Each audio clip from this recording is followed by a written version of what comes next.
j'espère que vous allez bien. Nous sommes aujourd'hui samedi 15 mars. Donc voilà, ça y est, c'est le week-end. Alors je viens vous faire un petit point lecture. Du coup, j'ai fini ma lecture de Et après de Guillaume Musso, donc je l'ai fini hier. Donc celui-ci. Donc je vais pas vous relire le résumé parce que je pense que je l'ai assez lu dans les vlogs précédents. Je vais vite fait vous résumer l'histoire. Donc on suit Nathan.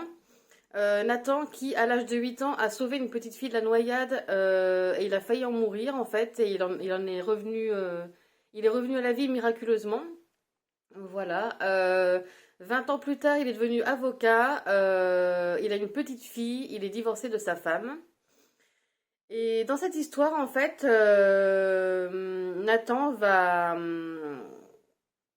comment dire, en fait, dans sa vie, va débarquer un médecin un peu spécial. Le docteur Goodrich, si je me souviens bien du nom, c'est bien ça. Donc il va débarquer dans sa vie pour lui livrer des messages. En fait, c'est un messager, le médecin. Donc un messager, c'est quelqu'un qui délivre des messages concernant un peu l'au-delà, la mort, tout ça. Voilà, donc le médecin arrive à prédire la mort des gens. Il sait à quelle date vont mourir les gens. Donc en fait, il débarque dans la vie de Nathan, hein, donc toute sa vie est chamboulée du coup du jour au lendemain. Donc en fait, dans ce livre, on parle de mort imminente, de l'au-delà après la mort, essentiellement. Donc c'est un livre très intéressant. Moi, j'ai beaucoup aimé cette histoire. Bon, j'ai mis quand même une semaine à le lire parce que c'est un beau bébé. Il fait plus de 500 pages hein, quand même. Donc j'ai mis une semaine à le lire. Mais je suis ravie d'avoir fini cette histoire. Comme ça, je peux passer à autre chose. Voilà, donc n'hésitez pas à me dire en commentaire si vous avez déjà lu Guillaume Musso, ce que vous en pensez, si vous aimez bien ce genre de livre. Voilà, écoutez, pour moi c'est tout pour ce petit update lecture. Donc pour l'instant je n'ai pas repris de lecture, je ne sais pas encore ce que je vais lire, je vais regarder dans ma pile à lire. Et puis voilà pour ce petit rush. En attendant, moi ce matin j'ai un rendez-vous, donc là je vais me préparer et puis je vous reprendrai plus tard. Coucou, je vous reprends, nous sommes toujours samedi. Alors, oh, j'ai mis un petit pilou-pilou parce que j'ai froid aujourd'hui, il fait très très froid aujourd'hui je trouve. Je vous reprends du coup pour vous parler donc de ma lecture en cours, donc j'ai commencé un nouveau livre. C'est un auteur que j'ai déjà lu, j'ai lu un de ses livres, ça s'appelait Sauvez-moi je crois. Et là j'ai commencé un nouveau livre, ça s'appelle Deux gouttes d'eau et c'est Jacques Expert, donc c'est celui-ci. Ah, il y a le reflet de la vitre, voilà celui-ci. Donc je l'ai commencé tout à l'heure, j'ai lu 60 pages, donc j'ai pas beaucoup avancé mais ça va se lire vite, il fait 380 pages à peu près. Et je vous lis le résumé. Une jeune femme est retrouvée morte dans son appartement de Boulogne-Billancourt, tuée à coups de hache. Elle s'appelle Élodie et l'enregistrement d'une caméra de surveillance permet d'identifier son amie, Antoine Deloye, sortant de chez elle, l'arme du crime à la main. Immédiatement placé en garde à vue, Antoine s'obstine, malgré les évidences, à nier les faits. Il accuse son frère jumeau Franck d'avoir profité de leur ressemblance pour mettre au point une machination destinée à le perdre. Quand Franck Deloye arrive au commissariat central pour être entendu, le trouble est immense. Il est impossible de différencier les deux hommes qui se ressemblent littéralement comme deux gouttes d'eau. Donc un bon petit thriller, voilà. Franchement, j'ai lu 60 pages et on en apprend déjà beaucoup sur ses frères jumeaux. Par contre, dès le début de l'histoire, c'est un petit peu hardcore hein, parce il y a la description de comment a été tuée cette jeune femme. Franchement, j'ai eu un peu la nausée, j'avoue. Mais franchement, ça se lit très très bien. Voilà pour ma nouvelle lecture en cours. Dites-moi si vous avez déjà lu du Jacques Expert. Et puis dites-moi ce que vous en pensez en commentaire. Je vous reprends plus tard. Coucou tout le monde. Alors aujourd'hui nous sommes dimanche 16 mars. Voilà, j'espère que vous allez bien. Donc je ne vous montre pas ma tête hein, parce que là j'ai une tête vraiment fatiguée. Donc je préfère vous montrer le livre que je lis actuellement. Donc c'est Deux gouttes d'eau de Jacques Expert. Donc je vous montre le résumé si jamais vous voulez faire un screen pour savoir l'histoire. Voilà. Donc dans cette histoire en fait, donc c'est une enquête. On va retrouver une jeune femme morte qui a été massacrée, mais vraiment quand je dis massacrée, c'est vraiment massacrée. Voilà, dès le début du roman, en fait, les scènes sont assez choquantes. Moi, j'avoue que ça a été un peu dur à lire. Voilà, donc moi j'aime bien cette histoire. Donc en fait, voilà, donc on retrouve cette jeune femme morte chez elle. Donc on tout de suite, on a un suspect puisque qui a été filmé par les vidéos de surveillance. Sauf que le problème, c'est qu'en fait, ce suspect a un frère jumeau qui lui ressemble comme deux gouttes d'eau, donc comme le titre du livre. Voilà, donc on mais vraiment comme deux gouttes d'eau. Ils n'ont aucune différence, franchement. Voilà, donc on va suivre l'enquête avec le commandant Laforge. Donc lui, c'est un commandant un peu spécial, hein. Il est, comment dire, il est un peu hors procédure en fait, hein. Il fait des choses un peu hors procédure. Euh, il, il est pas très cool envers ses collègues. Il va tout de suite dans l'abus en fait, voilà. Et c'est une histoire très prenante. Franchement, je l'ai commencé hier. J'ai déjà lu 137 pages. Il en fait à peu près 380. Donc franchement, moi j'aime beaucoup cette histoire. C'est très très prenant. C'est très page turner en fait. Voilà, on a envie de savoir qui a tué cette jeune femme, pourquoi on l'a tuée. On va aussi dans le passé donc des frères jumeaux. Du coup, on découvre leur histoire depuis leur naissance. Donc voilà, dites-moi en commentaire si vous avez déjà lu Jacques Expert, ce que vous en avez pensé. J'ai hâte d'avoir vos avis. En attendant, je vous laisse ici et je vous reprendrai plus tard.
Coucou tout le monde, j'espère que vous allez bien.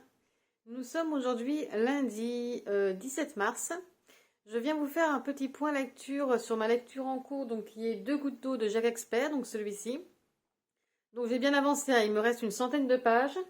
Voilà, donc franchement c'est très prenant comme livre, hein. Les chapitres sont courts, c'est assez page turner, on s'attend pas du tout à ce qu'on va trouver dans les chapitres.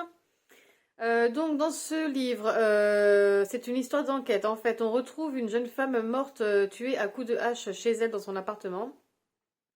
Voilà, donc elle a été vraiment massacrée, hein. Franchement, c'est horrible, hein, comme scène de crime. Et suite à ça, ils arrêtent un suspect qu'ils ont repéré sur une vidéo de surveillance. Voilà, il a été filmé par une caméra de surveillance dans la rue où il jetait l'arme du crime. Donc ce suspect, c'est son ami Antoine. Voilà, sauf que l'enquête ne va pas être si simple puisque Antoine, il a un frère jumeau qui lui ressemble comme deux gouttes d'eau, mais vraiment comme deux gouttes d'eau. Ils n'ont aucune différence l'un envers l'autre. Voilà, donc on ne sait pas si c'est Antoine, si c'est son frère Franck qui a fait ce crime. Donc il va y avoir une enquête. Un policier, un commissaire un petit peu pas, il n'est pas à cheval sur les règles de conduite à tenir pour un interrogatoire. Donc voilà, il est un peu hors procédure.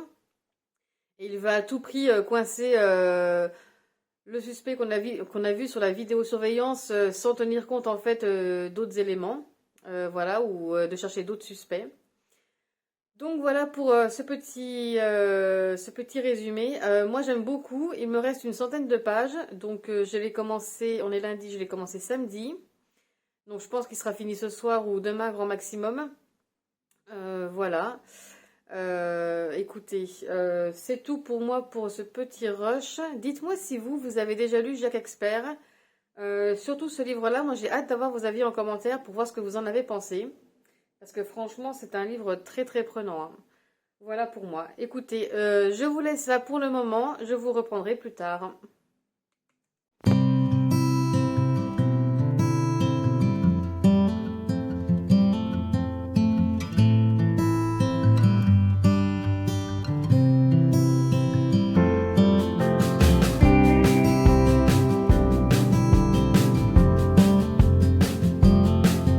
Et recoucou, nous sommes toujours lundi. Je viens vous faire un petit haul puisque j'ai été faire un tour dans les magasins.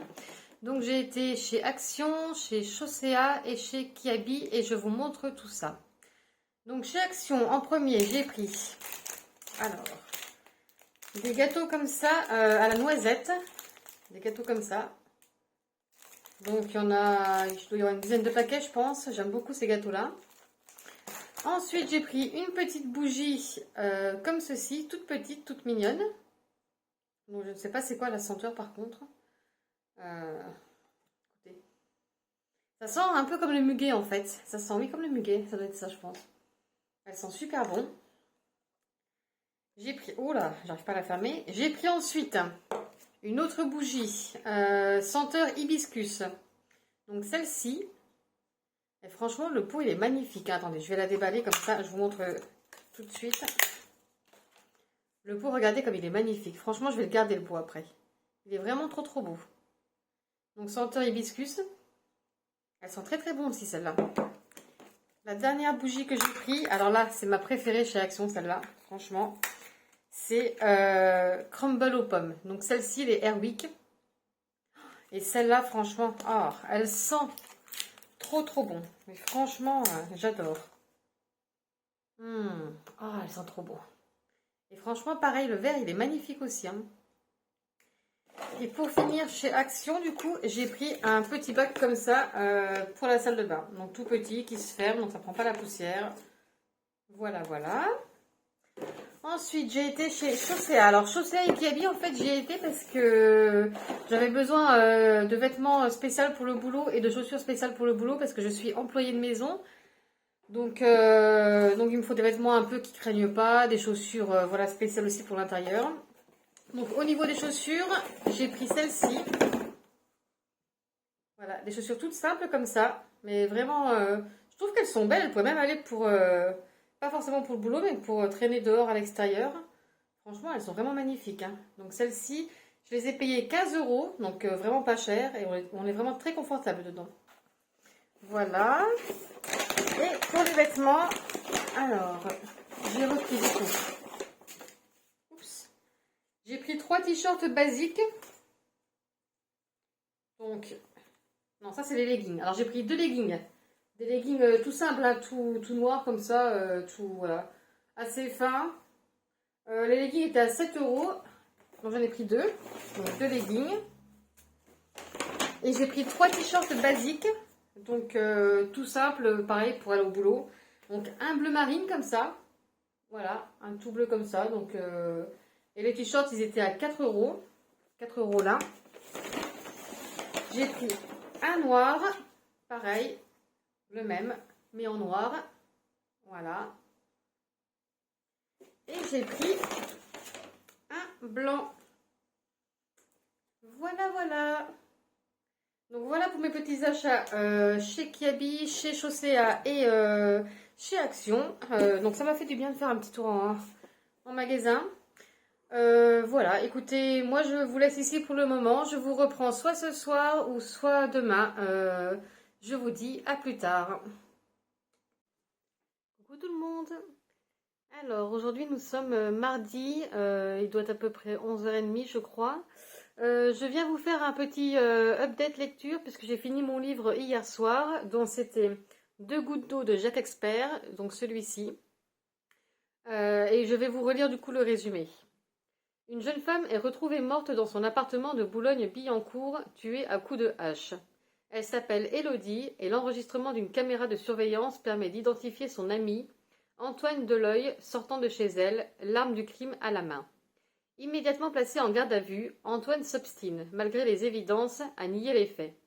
Il accuse son frère jumeau Franck d'avoir profité de leur ressemblance pour mettre au point une machination destinée à le perdre. Quand Franck Deloye arrive au commissariat central pour être entendu, le trouble est immense. Il est impossible de différencier les deux hommes qui se ressemblent littéralement comme deux gouttes d'eau. Donc franchement, ce livre, j'ai beaucoup aimé. Je pense que je l'ai lu quand même assez rapidement. Je l'ai commencé samedi, on est mardi, donc je l'ai fini hier soir, donc lundi. Voilà, donc c'est un livre très prenant. Les chapitres sont courts. Moi, je trouve que c'est un livre un peu diabolique en fait, parce que la relation entre les jumeaux, elle est vraiment, comment dire, elle est vraiment très spéciale en fait. Ils peuvent pas se passer l'un de l'autre. Euh, il, il y en a un qui se fait passer pour l'autre. Voilà, il y a beaucoup de, comment dire, de rebondissements, de manipulation aussi. Voilà. Et il y a aussi un flic un peu retors, en fait, le commissaire, non, le divisionnaire Laforge, c'est un divisionnaire. Donc en fait, lui, il fait ses enquêtes un peu hors procédure, hein, il pousse les gens à bout pour leur faire avouer, même si c'est pas forcément lui le coupable, on ne sait pas du tout, voilà, jusqu'à la fin, on ne se doute pas, en fait, de la fin qu'il va y avoir. Moi, j'ai été surprise par la fin et franchement, j'ai beaucoup aimé. Donc voilà pour celui-ci. Dites-moi si vous avez déjà lu Jacques Expert. Surtout celui-là, j'aimerais bien avoir vos avis sur celui-là pour savoir ce que vous en avez pensé. Et du coup, comme j'ai terminé un livre hier soir, donc hier soir je l'ai terminé assez tard, donc j'en ai pas repris un autre tout de suite parce que j'étais très fatiguée quand même. Mais j'ai ressorti un livre ce matin que je n'ai pas encore commencé. Mais du coup, c'est une autrice que je n'ai encore jamais lue. Et il s'agit de Personne ne doit savoir de Claire McGowan. Donc celui-ci. Alors, est-ce qu'on en parle franchement de cette couverture qui est vraiment magnifique? Je ne sais pas si vous verrez bien là, avec le reflet de la vitre. Je vous lis le résumé. Alison organise une réunion d'anciens camarades d'Oxford pour fêter une amitié longue d'un quart de siècle. Entre-temps, elle s'est mariée avec Mike, avocat d'affaires dont elle a eu 2 enfants. Elle vit dans la maison de ses rêves dans le Kent. Elle a réussi sa vie et elle a bien l'intention d'en faire la démonstration lors de ses retrouvailles. Mais la fête vire au drame lorsque Karen, la meilleure amie d'Alison, fait irruption dans la maison en état de choc. Elle affirme que le mari d'Alison l'a violée. Mike jure qu'il est innocent. À qui se fier? Ce douloureux épisode fait ressurgir les plus sombres souvenirs de leurs années de fac. Et certains sont prêts à tuer pour que leur secret reste bien gardé. Donc voilà, celui-là j'ai hâte de le commencer, donc je vais le commencer aujourd'hui. Pareil, dites-moi en commentaire si vous avez déjà lu Claire McGowan. J'ai hâte d'avoir vos retours. Voilà pour ce petit rush. Écoutez, je vous laisse là pour le moment et je vous reprendrai plus tard. Coucou tout le monde. Aujourd'hui nous sommes mercredi, il est 9h30 à peu près. Je viens vous faire en vitesse un petit point lecture. Donc j'ai commencé un livre hier, ça s'appelle Personne ne doit savoir de Claire McGowan, donc celui-ci. Par contre, j'avoue que je suis un peu mitigée. Je l'ai commencé hier, j'ai lu même pas 50 pages, 47 pages. Mais je suis un peu mitigée sur cette lecture. J'arrive pas à rentrer dedans en fait. J'arrive pas à m'y mettre. Je ne sais pas si je vais aimer ou pas. Donc je vais persister quand même. Mais j'avoue que je suis un peu mitigée. Là. Je trouve que la police d'écriture est assez dense. C'est écrit petit. Et franchement, l'histoire... Je suis pas trop fan en fait, je sais pas. Je vais quand même essayer de persister, mais je vous avoue que là, j'ai beaucoup de mal à m'y remettre dedans, hein. C'est pour dire, hein, je l'ai commencé hier, j'ai lu même pas 50 pages. D'habitude, je lis plus que ça en une journée. Donc voilà, écoutez, dites-moi si vous avez déjà lu ce livre. J'aimerais bien avoir vos retours pour savoir ce que vous en pensez, parce que honnêtement, moi, je suis pas dedans du tout. Voilà. Donc voilà pour ce petit intermède. Programme de cette journée. Ce matin, j'ai rendez-vous chez le médecin, donc je vais me préparer. Et puis, je vous reprendrai plus tard.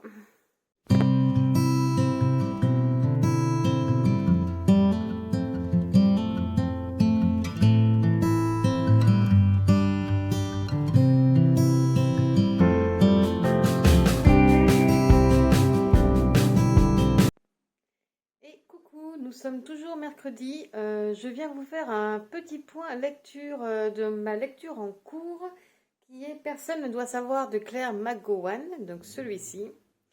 Donc je vous disais ce matin que j'avais du mal à rentrer dans ce livre, que j'avais lu moins de 50 pages depuis hier, donc chose qui est rare chez moi quand même. Là j'ai quand même bien avancé cet après-midi, j'en suis à la page 116, voilà, j'ai lu 116 pages. Donc on commence ça commence à bouger un peu en fait. Donc dans cette histoire, on suit Allison et son mari Mike qui organisent un dîner avec leurs amis d'université qu'ils n'ont pas vus depuis 20 ans. Donc c'est un dîner de retrouvailles. Voilà. Et dans cette histoire, du coup, alors je ne vous spoil rien parce que tout est marqué dans le résumé finalement. Dès le début, en fait, une des invitées, donc Karen,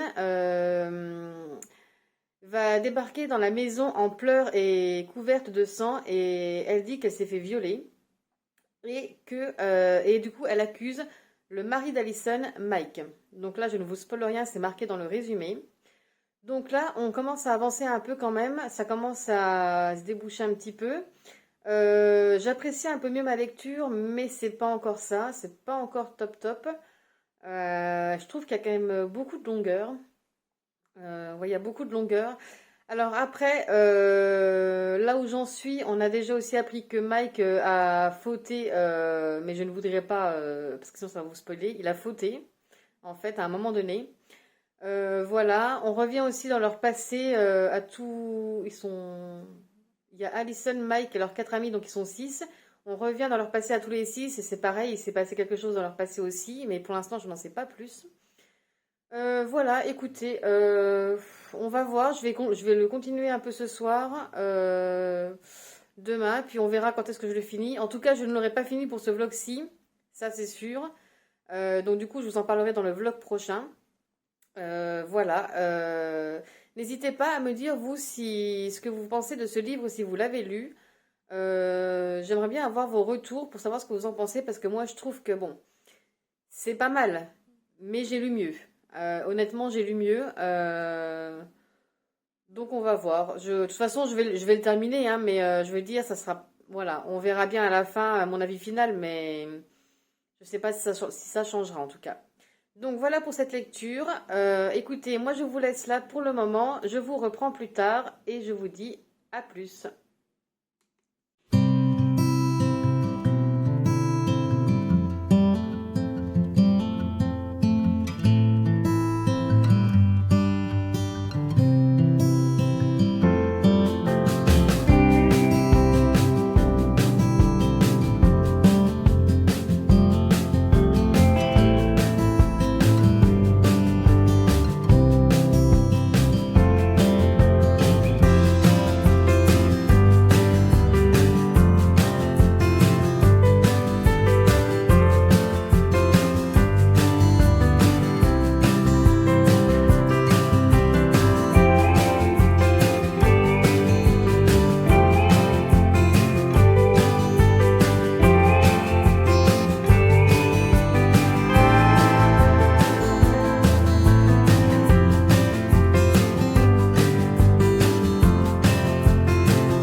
Coucou tout le monde, j'espère que vous allez bien. Alors, nous sommes jeudi. Je viens vous faire un petit point lecture. Je suis désolée, je suis essoufflée, je viens de monter l'escalier. Je viens vous faire un petit point lecture. Donc j'avais commencé un livre, ça s'appelait Personne ne doit savoir de Claire McGowan. Je vous insérerai une petite image ici, puisqu'en fait je n'ai plus le livre, je l'ai vendu. Voilà, parce qu'en fait j'ai dû abandonner ma lecture. Ce livre faisait 380 pages et en 2 jours j'avais lu que 130 pages à peu près. Donc j'arrivais pas du tout à rentrer dedans. En fait, l'histoire avait l'air bien, mais moi j'avais beaucoup de mal à lire ce livre. Voilà, écoutez, dites-moi en commentaire si vous l'avez lu, ce que vous en avez pensé, parce que moi j'ai pas du tout accroché en fait et j'ai dû l'arrêter. Du coup, cet après-midi, j'ai été faire un tour dans ma petite librairie d'occasion qui est près de chez moi, où j'ai emmené des livres que je ne gardais pas, du coup comme ça ils sont partis de ma bibliothèque, et notamment le dernier que je viens de vous citer. Et du coup, j'en ai profité pour faire des petits achats. Donc j'ai acheté 5 livres poche et un grand format. Alors les grands formats, d'habitude, je n'en prends jamais, mais là, bon, je suis tombée dessus par hasard et l'histoire m'a bien tentée. Donc j'ai acheté, Sombre de Max Moneuil, donc celui-ci. Voilà, donc c'est un premier roman. Je vous lis le résumé. Victor Karan est psychologue en milieu carcéral. Chaque jour, il emprunte à moto le pont qui relie le continent à l'île de Ré pour rejoindre la citadelle, fortification reconvertie en prison. Chaque jour, il écoute des détenus lui confier des crimes atroces. Mais c'est la découverte d'un cadavre sur une plage proche de chez lui qui va provoquer une totale déflagration dans sa vie. Car il connaissait bien la victime, Julia, l'épouse de son meilleur ami, Jonas Sombe.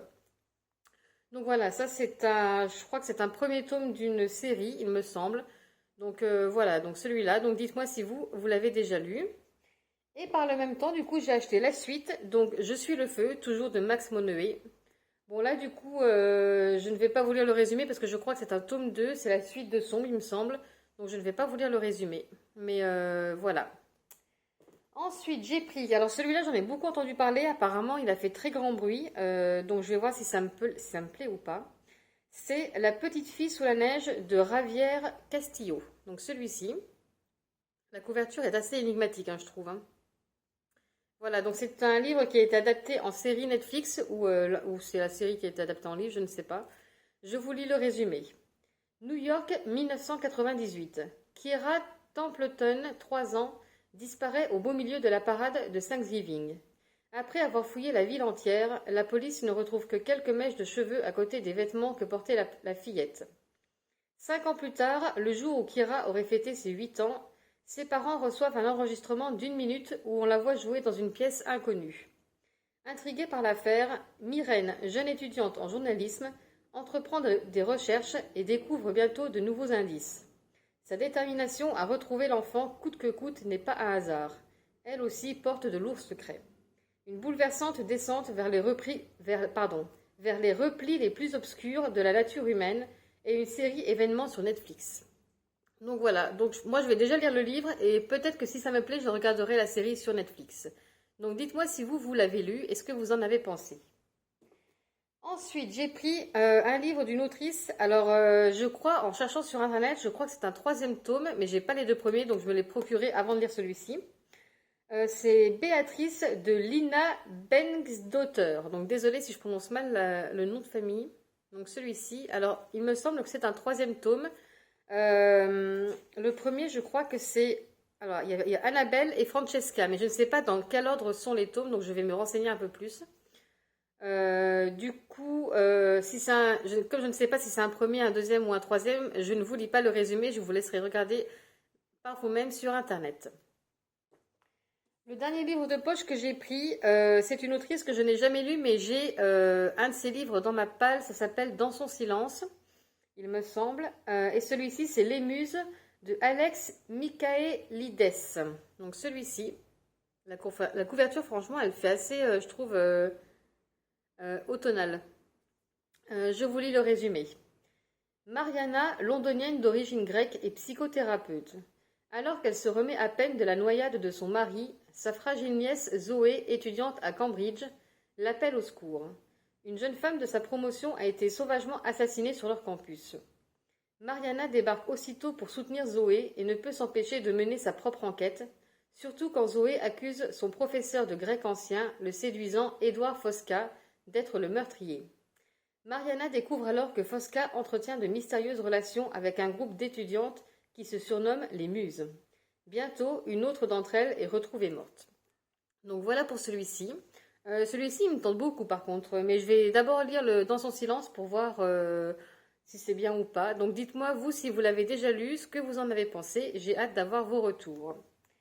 Et du coup, j'ai acheté un livre en grand format, donc ça c'est très rare chez moi, mais bon, je me suis dit pour le prix, quand on sait qu'un livre grand format coûte une vingtaine d'euros neuf, là je l'ai payé 5 euros et il est dans un excellent état, quoi. Donc c'est une autrice que j'avais déjà lue, j'avais lu un de ses livres, enfin, j'avais lu. Oui, j'avais lu un de ses livres, je crois que je l'avais fini, mais j'avais eu beaucoup de mal à, comment dire, ça m'avait moyennement plu, mais j'ai envie de donner sa chance, de redonner sa chance à cette autrice. J'avais lu La fille du train. Et donc là, le livre, ça s'appelle Celle qui brûle de Paula Hawkins. Donc celui-ci. Et je ne sais pas si vous voyez, mais franchement, il est pour 5 euros, il est vraiment en parfait état, hein. Franchement, il n'a aucune. Rien du tout. Donc je vous lis le résumé également. Londres. 3 femmes sont frappées de plein fouet par l'assassinat d'un jeune homme à bord de sa péniche. Carla, sa tante, Myriam, sa voisine, qui a découvert le corps, et Laura, avec qui la victime a passé cette dernière nuit. Si elles ne se connaissent pas, ces 3 femmes ont un point commun. Chacune a été victime d'une injustice qui a gâché sa vie. Chacune couve une colère qui ne demande qu'à exploser. L'une d'elles aurait-elle commis l'irrémédiable pour réparer les torts qu'elle a subis? Donc voilà, celui-là, je vais le lire aussi assez rapidement. Voilà, écoutez, dites-moi si vous avez lu un de ces livres que je vous ai présentés. Voilà pour ce petit rush de vidéo. Écoutez, moi je vais vous laisser ici, je vais clôturer le vlog ici, comme ça j'aurai le temps de faire le montage, tout ça. Écoutez, j'espère que ce vlog vous aura plu. Si c'est le cas, n'hésitez pas à me laisser un petit commentaire pour me dire que vous êtes passé, à me laisser un petit pouce levé. En attendant, moi je vous laisse ici et je vous dis à bientôt.